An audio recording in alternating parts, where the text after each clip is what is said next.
There's very brand new Aston Martin that we see there. As you can see, sanctions are working.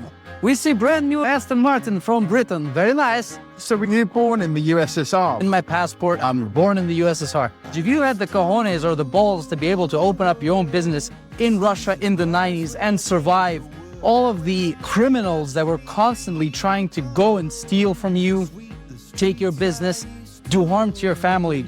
You must have had to be quite privileged, I would have thought, to be able to send your kids or for your family to move overseas after the USSR just collapsed. I'm sure a lot of people probably didn't have those opportunities. No bus drives around anywhere in Russia kidnapping people like they do in Ukraine. People are still, they're cautious, but once they get to know you, they really open up.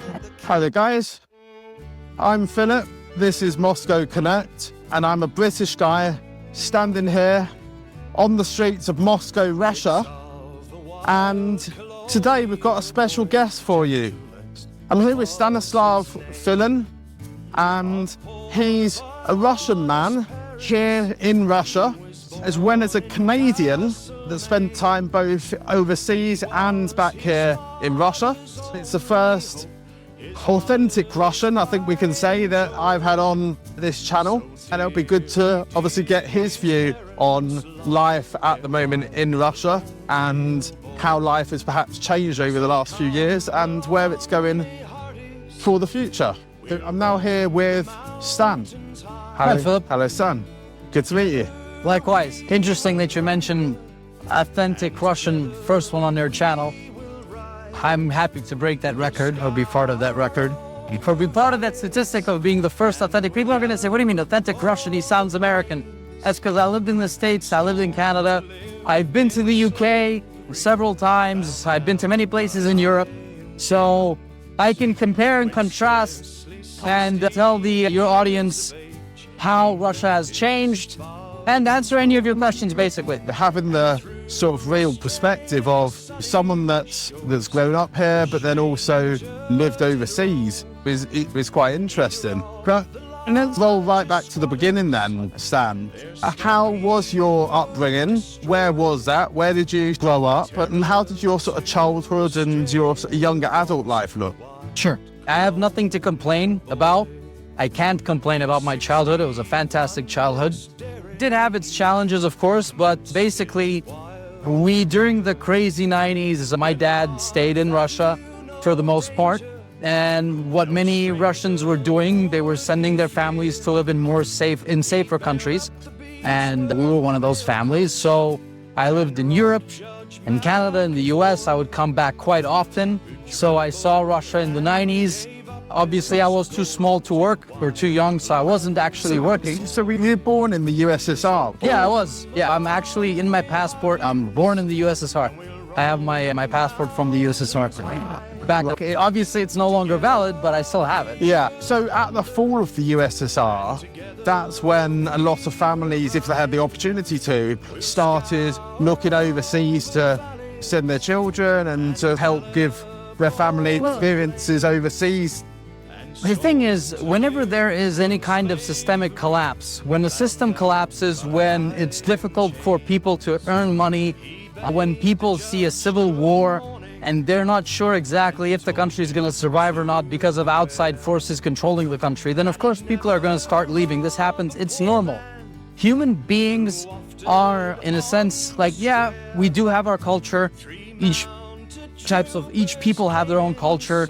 They have their own language. But when things become absurd and when things become too dangerous and economically unfeasible, then people start considering moving somewhere. It's normal. This is how human beings have thrived for many years. And there are people, of course, that say, no, you were 6 years old when you moved out. You betrayed your people in your country, etc., etc. But obviously, when someone's 6 years old, they can't really do that. They can't even think about that. But some people online still consider me a traitor because I had moved at 6 years old, you know what I mean? It's difficult for me to remember exactly how old I was to the date of when we moved out. Okay. So then it was Canada, then it was the States, but I would often come back and see and spend 3 months in the summer in Moscow, around Moscow, and spend maybe a month in the winter in Moscow as well. And other little tiny villages on the outskirts of Moscow where my grandparents would either go to the summer house or where they actually lived. So I have seen Russia change for the better, and it's constantly evolving. And right now the changes are quite dramatic, which I'm sure we'll get into a little bit further down the line in your questioning. Back then, you must have had to be quite privileged, I would have thought, to be able to send your kids or for your family to move overseas after the USSR just collapsed. I'm sure a lot of people probably didn't have those opportunities. It depends. A lot of people didn't have those opportunities. However, when you say privileged, it means something entirely different to the English-speaking crowd. And because back then, privilege came at a cost. It was extremely dangerous to be even a tad bit wealthy. It was extremely dangerous because people were there to take what you had. And there was lawlessness, there were organized crime, ganglands. That was how the oligarchs were born, wasn't it, back then? In a way, yeah. But it's not like what people consider now in the West as someone being privileged because of the color of their skin or because they have some money. It was different. People who have money and who are white are not under constant threat in the West, unlike some people might consider that they are. But it's night and day difference to what it was here. So if you had the courage, if you had the cojones or the balls to be able to open up your own business in Russia in the 90s and survive all of the criminals that were constantly trying to go and steal from you, take your business, do harm to your family, if you could survive that, then I don't consider it to be a privilege to be able to send your kids somewhere at that time, because a lot of people just couldn't even survive having their own business. They simply would be killed off by the competition, literally, not figuratively. But there were a lot of people who genuinely, they couldn't afford to even put food on the table for their families. In fact, we're still suffering from the 90s because those generations that grew up in the 90s, some of them grew up without their families, without intact, because their father had been abducted or murdered or something like that, because their family fell apart, because somebody became an alcoholic or a drug addict. So we continue to suffer this problem now because it takes several generations to simply disappear. And now we have this generation of Russians that have never lived in the 90s. They don't know what it was. And in fact, some of them even romanticize about it because they think it was this time where you could do whatever you want, romantic lawlessness, if you want to call it that. And they believe that, some of them genuinely believe that the 90s wasn't that big of a problem. But anyone who has lived through it can tell you that the amount of chaos, economic despair, the amount of poverty and crime, drug abuse and alcoholism, if that's the correct way of saying it, just was insanely destructive. Levels that Russia probably never ever saw in its life. And thankfully, we've really moved away from that. And society in Russia is completely different now than to what it was back in the 90s, in a good way. Yeah, definitely. So let's go on to your time in the United States now. I saw everything from the extremely rich to the extremely poor. I saw the Phillies of ghetto. Wow, I saw the ghettos of Philadelphia.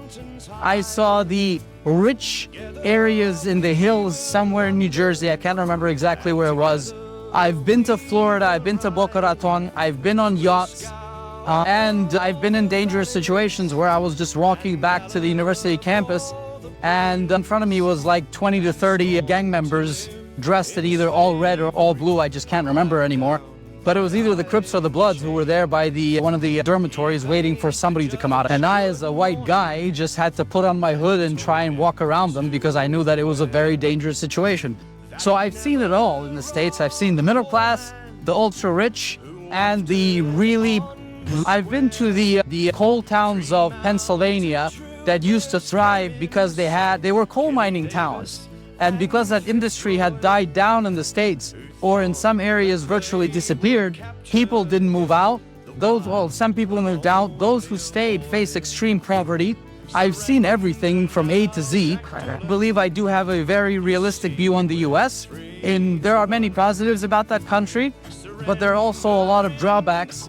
And now some of those drawbacks, from what I understand, are too much even for the regular American who wants their families to grow up in a normal society. So they're actually trying to move anywhere, to any society that gives them safety, and more importantly, that gives their kids the ability to grow up away from the pride people. I'm going to use that term. Away from the thieving hands of the pride people. What would you say the biggest changes were throughout your time in the States? Did you notice any sort of depreciation in life there? Did things deteriorate somewhat? I know that for myself, and obviously as we've seen on the interview we just did on your channel, how I explained it, the UK very much has gone downhill over a number of probably 10 to 15 years. Was that the same in terms of what you'd experienced over there, or had you already left by that point? I had left the US by that point. In fact, I was in the States when they were economically rising, because it was 2002 to 2005. I was in a high school there. And then afterwards, I was right in the middle of I think it was either the Great Recession. Yeah, it's the Great Recession. So I saw it during that time, but then I had finished university in 2009, so I'd moved back to Canada, and Canada didn't have the same kinds of economic problems at the time that the US was experiencing.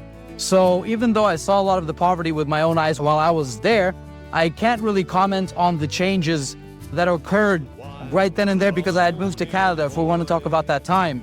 But I did go back, for example, many times to visit my friends in the States. I drove through from Ontario down to Pennsylvania, to New Jersey, to New York, either on my car or my motorcycle at the time.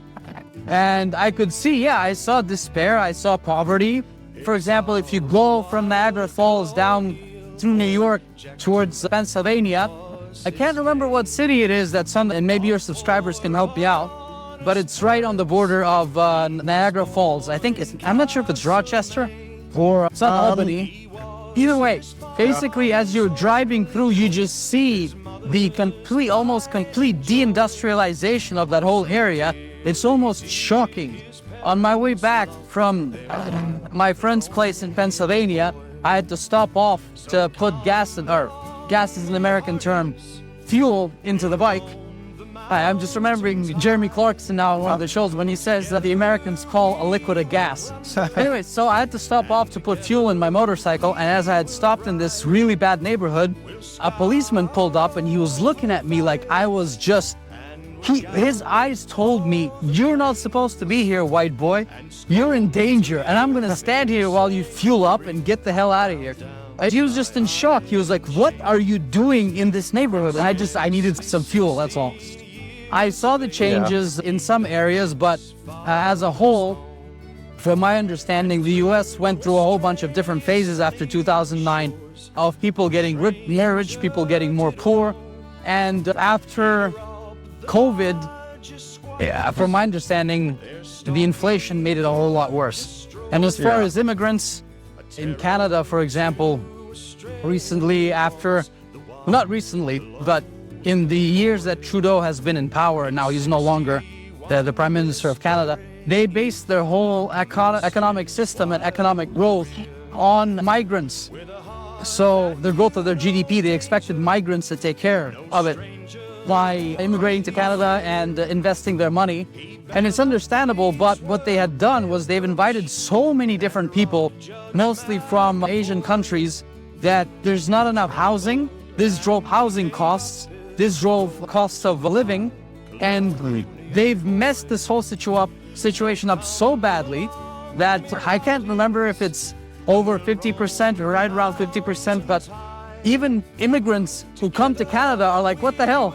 I was sold on this idea of this place being so fantastic. I'm going back home. I'm going back to my third world country because you know what? I don't want to be here. You sold me on a lie. Even Canadians are starting to make lots of different channels saying, I can't live in Canada anymore. I'm moving out. Something that I think 10 years ago would be unfathomable, unheard of, to have local Canadians say they're no longer proud and they're moving out. And this is now a weird trend that I'm noticing. And it clearly shows that there's a very dangerous level of, what's the right word? Degradation. Is that correct? Anyways, it's getting pretty bad, and Canadians themselves want to get the hell out because the government of Trudeau really royally messed things up. Over that time then, that sort of time frame between your trips here every year and then obviously 2019 you actually moved back here. Over that period, did you notice any big differences or big changes taking place here in Russia? Oh, yeah. From the Russia that you have left all those years ago? So of course it was a lot easier to go to Russia and visit my family when I was a student because, well, students get the whole summer off, right? When you start working in Canada, you get 2 weeks off, which means to travel back to Russia, you spend 2 days flying, at least sometimes 3 days, depending on, I'm talking about there and back. That's 3 days off of your 2 weeks, and you end up just being here for 9 days. It's not a vacation, it's nothing. So obviously when I started working, the amount of times I could visit my family really died down. And then afterwards, when I was like, you know what, I gotta go visit, I came here in 2014, right when the exchange shot up. Like, I was actually here when it happened. Right around that time, I believe. Yeah, it was in November. Unless my memory is messing with me right now. But either way, I saw the gigantic... You know what really struck me? As somebody who's been in Moscow in the 90s, and on the outskirts of Moscow in the 90s, when I was here in 2014, I saw this really made a big difference in my mentality, in my thinking, because I had still remembered Russia from what it looked like back in the day. I saw a girl at 10 p.m. walking around with her headphones in her ears, listening to music. Now, somebody might say, so what, who cares? But no, if there is a very big crime problem, or you're in an area with lots of crime and danger, the last thing you want to do, maybe she was an idiot, I don't think so, but the last thing you want to do is have both of your ears plugged with earphones, headphones, listening to music. You want to have situational awareness, you want to know what's going on around you so that you can make the proper decision of getting out of that dangerous situation. I saw so many different people with headphones, I was like, okay, something has changed. It's no longer dangerous as it was back then. It's no longer people running up to you, threatening to steal your bike, for example, or your phone or whatever it may be. You can freely walk around. And I've seen the same level of safety for this whole time. You go in the metro, you can freely wear whatever watch you want. You're not gonna get robbed. You're not gonna get obviously it can happen, you can get your wallet stolen, but there's been times where I've dropped my keys in the metro and people behind me would pick them up, come up to me and be like, hey dude, you dropped your keys. You dropped your passport. Yeah. It's no longer what, in fact, have a little comparison.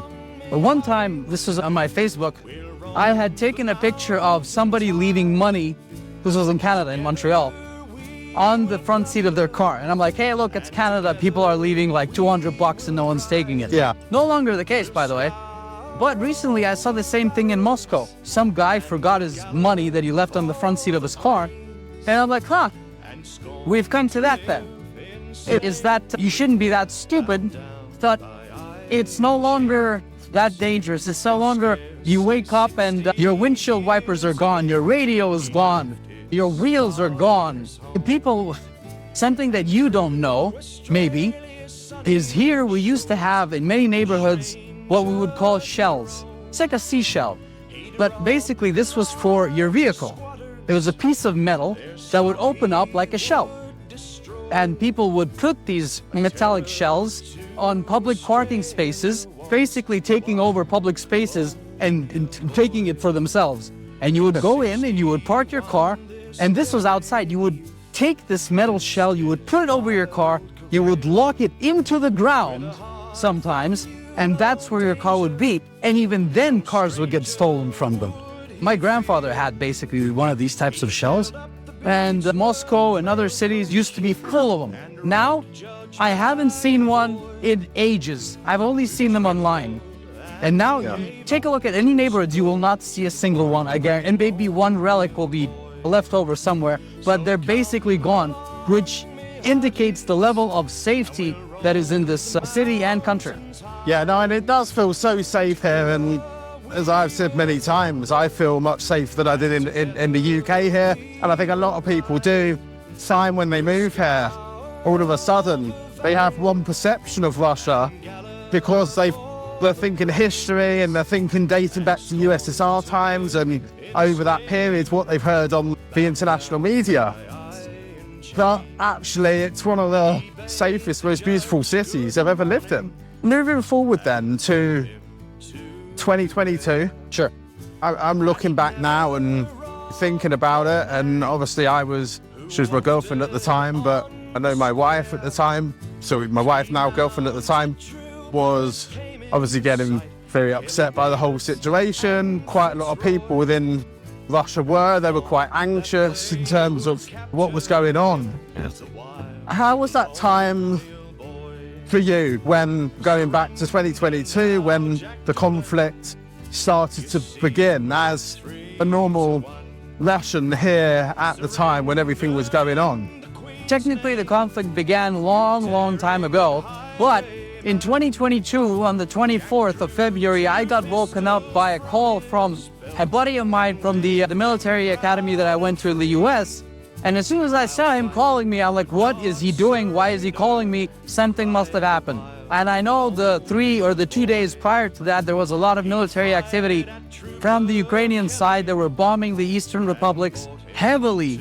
And there was a lot of changes, and even the Russian government at the time had recognized those two breakaway republics as legit. It gave them legitimacy, basically. At that point, I thought, maybe we can avoid this whole conflict. Maybe this one little move will put a pin in it, and people will continue living, and it will finally stop. But no, I didn't. And on the 24th of February, 2022, I woke up and I decided to make a video. And I listed all the reasons of why this conflict began. It became hugely successful for that time because everyone obviously was in a state of shock, like, how did this happen? Why now?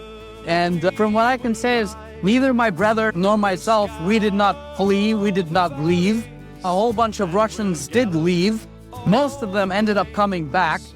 Yeah, but we stayed, and we're like, you know what? If it happens, if we were to receive a letter, and there was a time when people weren't being snatched off the streets like it happens in Ukraine constantly, but there were people outside of metro stations giving out, I guess, orders, if you want to call it, and not drafting people, but giving them people in the armed forces. Yeah, giving them that, saying that you're now part of the armed forces. Yeah. That did happen, but that's because the system, the last time something like that happened was back during the Great Patriotic War. So the system was like, full of cobwebs.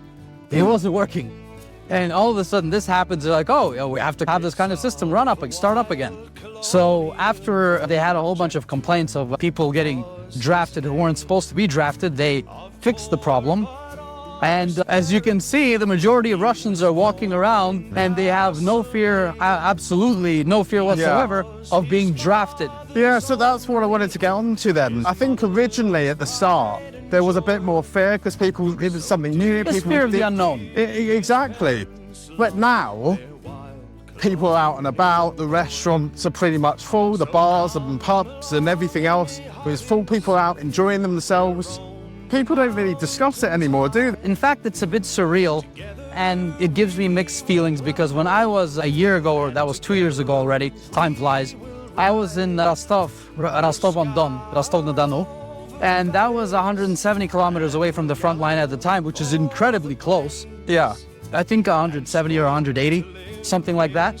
And there were people walking around, the restaurants were full, there were kids playing, and merely not even 200 kilometers away, there was the front line, and there were people fighting for a trench, fighting for a piece of land, a village, a house, an apartment block, using weapons. It is surreal.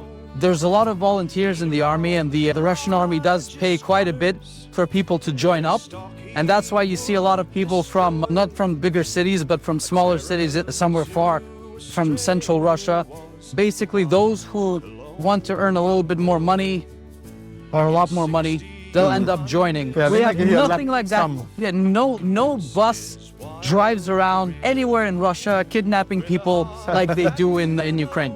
Have you noticed much of a reduction in terms of foreigners here? Because I've heard that obviously since the start of the special military operation, obviously a lot of foreigners did leave, international companies seemed to close. So was there a period when there was sort of less foreigners? First of all, let me just put it to you this way. I wanted to add a comment. We were filming next to a train station, which is a vital infrastructure. We're speaking in English. We had 2 tripods. We were talking for an hour. We were walking around. We've been walking around here. Has anyone stopped and said, "Who the hell are you? Show me your documents"? No, absolutely not. Absolutely not. Nobody. Now, some jackass in the comments might be like, "Oh, that's because you work for the government and they're not gonna stop." That's not the point. The point is, you can walk around, you can freely speak whatever language you want here, and no one's gonna say a thing. Because there's been some absolute mental, what's the right word to use to ensure that the YouTube algorithms, mentally challenged people who decided to go to bloggers, who decided to go to restricted areas with lots of surveillance on the border between Russia and China. They got arrested, got held with all their camera and equipment, and they were like, "What? Why did I get arrested? What did I do wrong? I'm allowed to go as a foreigner to this border area, which is heavily surveilled by 2 countries." So, well, yeah, just a point on that. I won't name the particular blogger, but I know the case you're talking about. Oh, I invited him. I sent him an email and I said, "I want to have this discussion. Don't make me do a video on you without a discussion." But they replied back saying they didn't want to, and then I got lazy. The thing is, he went through all of that, made a video on how he was treated, everything else, and then he left. Then he came back, got a different route into the same place, and then made another video on it.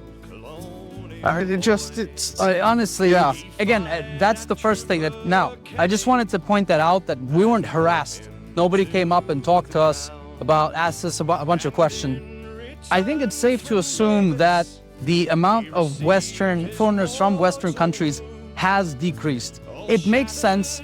It's much more difficult to bank. It's much more difficult to transfer money in and out of the country. It's much more expensive to travel.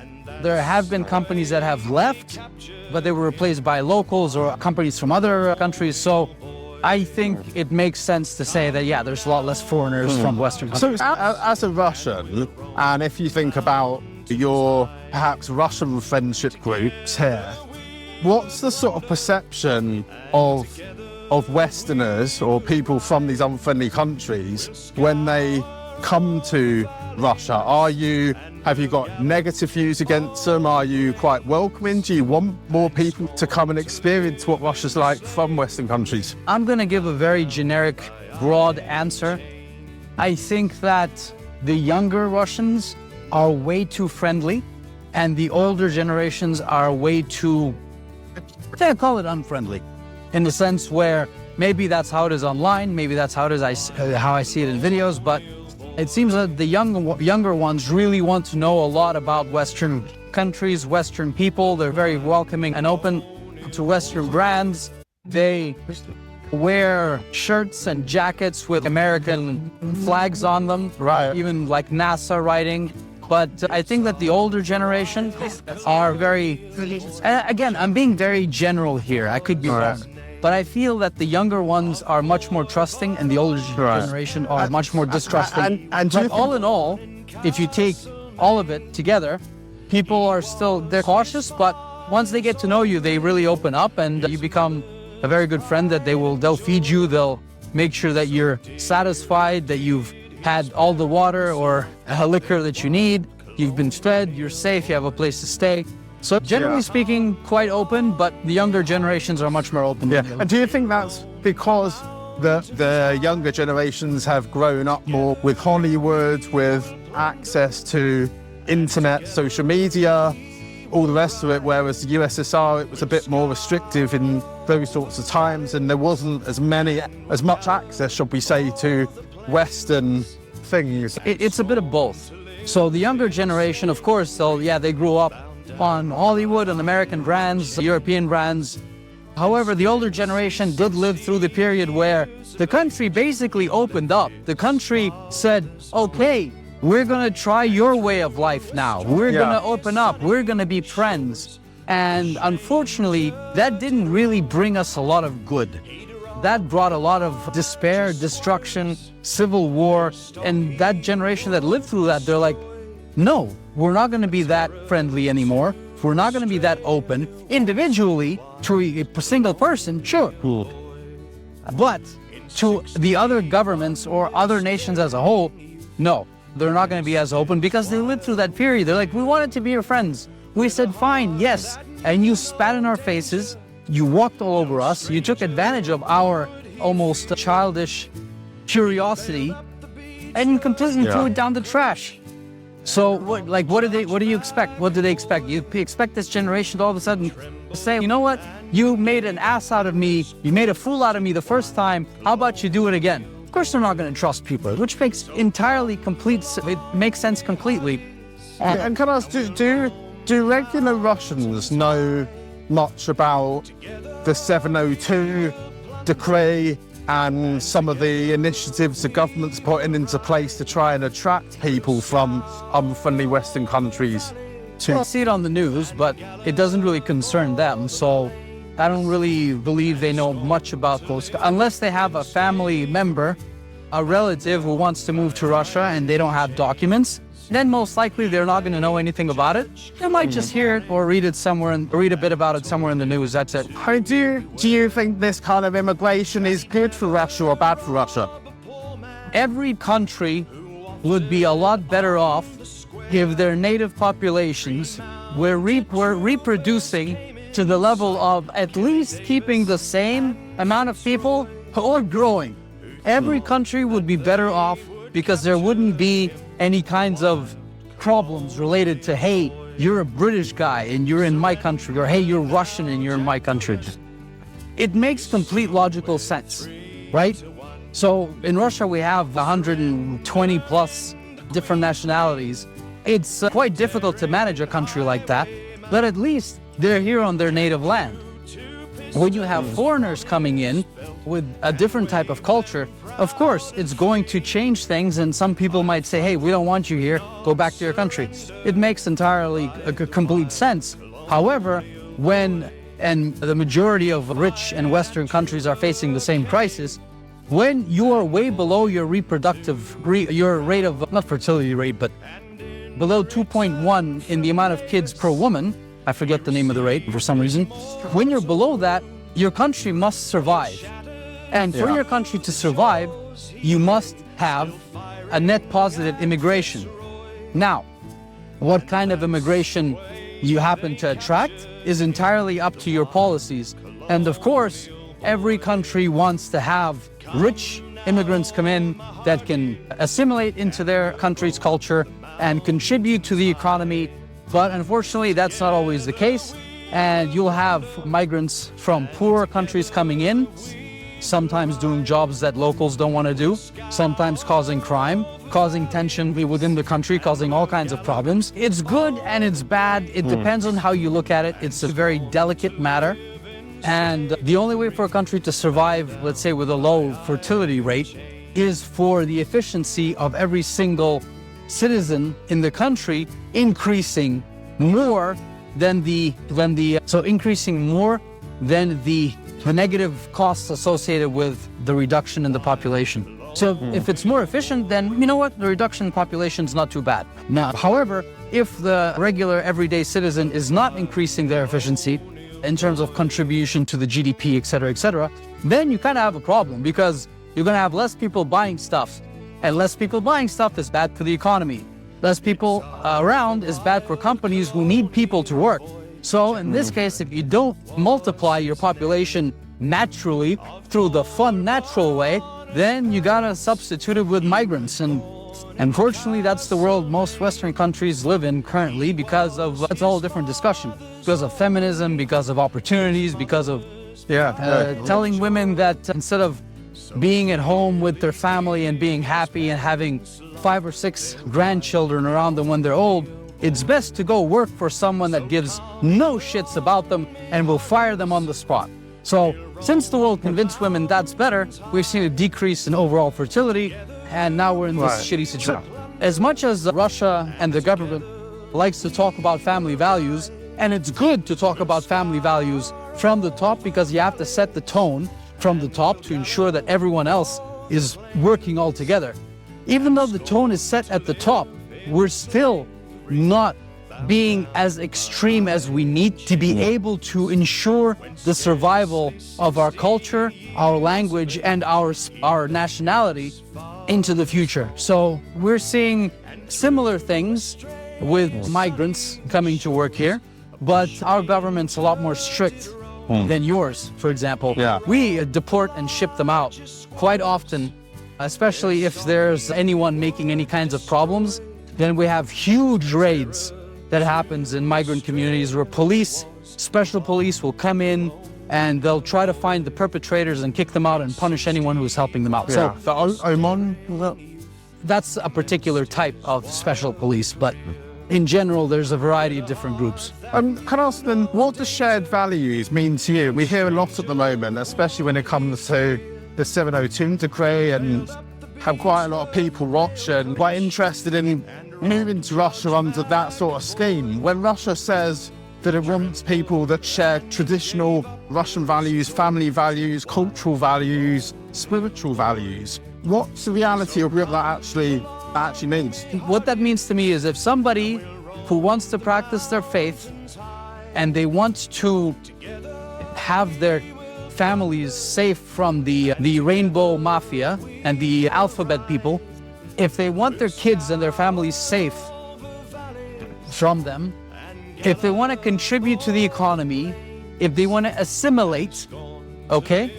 Not assimilate as in like forever lose their identity. No, we have over 120, I believe, different nationalities living in Russia. Yeah.